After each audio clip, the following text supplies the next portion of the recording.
If you want to lose body fat long term, you need to stop doing this. Stop severely restricting calories. When people want to lose body fat, they often go on apps like MyFitnessPal. But the issue with this particular app starts with the fact that it asks you how much weight you want to lose per week.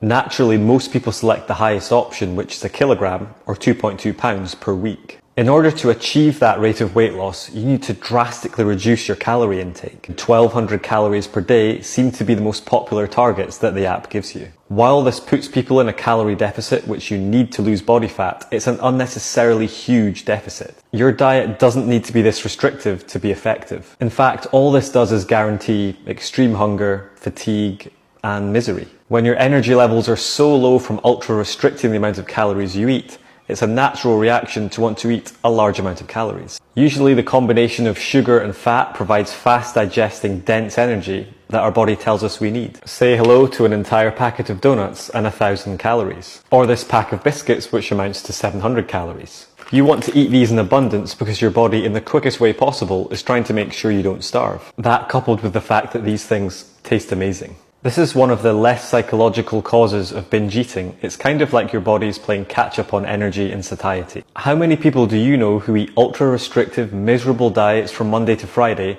and then eat everything in sight at the weekend? The natural reaction after a binge eating episode is one of disappointment because it's the opposite of what you should be doing if you want to lose fat. This includes guilt, feelings of failure, low self-esteem, and the urge to give up, followed by punishment in the form of more ultra restriction.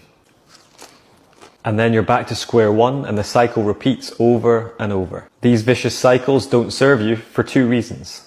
One, your fat loss goal is never successful long term. While you're in a huge deficit most of the time, these binges create a huge surplus to cancel it out. Two, this entire process destroys your mental health. The whole concept of having to endure punishment to get success makes no sense. The truth is, many of us could eat a lot more calories than we think and still be in a calorie deficit to achieve fat loss. If you use my free online calculator, link in bio, it'll give you a sustainable target based on your physical stats and activity level. This is a much more sustainable approach that will still ensure that you achieve your goal, but won't tear your mental health to shreds and leave you hungry and miserable. Fat loss may appear slower on paper, but ironically it's much faster in the long run. This is simply because you're able to sustain it rather than repeatedly stopping and starting.